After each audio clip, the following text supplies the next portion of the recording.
Greetings. I've been recording a series of videos dealing with answers to questions received from our investor database. And in this short video, I want to deal with another question. In a recent video, I spoke about the way that loans are allocated between the Zagga Feeder Fund and the portal directly, and emphasized the point that there's actually no difference between the two. Today, I've received a follow-on question, and that goes, given the short-term nature of loans, is there not a risk of the Zagga Feeder Fund sitting on a lot of capital it is not able to deploy without decreasing the quality of the loans available? In other words, is the Zagga Feeder Fund going to be motivated to write bad loans simply to use up surplus capital? And secondly, the second part of that question is, what are the returns on undeployed capital? So firstly, are we going to be motivated to write bad loans or less quality loans on surplus capital? And if we have undeployed or surplus capital in the Zagga Feeder Fund, what's the return on that? Very interesting question. Thank you for asking it. The answer is really simple. There is absolutely no chance of us diminishing or minimizing or compromising our credit quality in order to deploy surplus funds.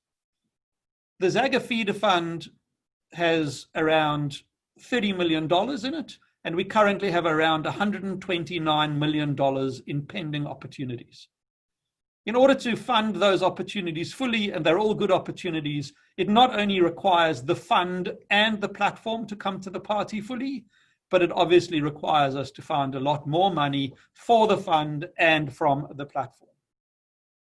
So there really is no danger of there being a lot of surplus funds in the Zagga Feeder Fund. We do keep a short amount of liquidity, around 5%, just to make sure that we can meet any withdrawal requirements. And yes, there could be days or a couple of days where incoming funds are not immediately redeployed from a discharging loan into a newly settling loan, but we really wear the return on that. So if you're an investor in the Zagga Feeder Fund, you're getting a return across all the days you're invested based on the aggregated collective average weighted return across all the loans in that portfolio. No, we're not paying you for your unallocated funds, and we're not paying you for surplus funds, but we're trying to keep the fund as fully deployed as we possibly can for as much money as we can, noting that we do have to keep some reserves and noting that there are always timing issues. Also, it should be noted that 10 months average term is not that short term. And of course, if we do see a deterioration or diminution in loan quality, we'll not only stop writing loans, we'll simply stop taking in new funds, and we'll just let the book run out until we feel that the market returns to a position where we can count on the quality of the loans we see. As at today, the Zagga Feeder Fund is fully committed, less its liquidity buffer. And even if we double the size of the fund tomorrow, it will still be fully committed and not be in a position to meet the pending pipeline. That's a very good problem to have. We always want to be longer on deals and shorter on funding, because that makes us strive to put our money in the best available loans. As I said earlier, this is a topic that could probably cover a couple of hours of discussion, but I just wanted to give a short answer for that. I also want to just make the point for those of you thinking about investing in the fund, that the fund is not a special purpose vehicle. It's not a unitized fund. It's a fractional lending trust. It's actually a mirror image of our Zagga Investments lending trust. And therefore, when you hold your interest in the fund, you don't hold it in the form of units. There is not an entry price or an exit price. There is not an NAV to be calculated.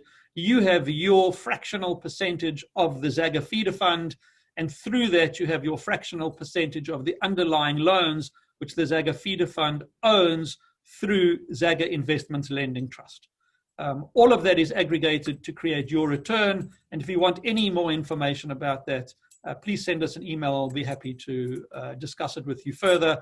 It's far easier to do it on a one-on-one basis in respect of a particular scenario than to just try and generalize. But hopefully the short answer has given you a sense of where we're going with this.